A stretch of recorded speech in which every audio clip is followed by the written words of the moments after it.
يستاهلوش عتابي.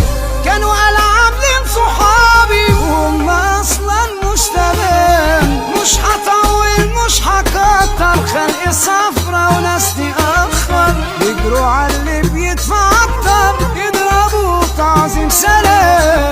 دخلت البيع خسرانة وصحبة دماغها تعبانة، لا عيش ولا ملح بيسوق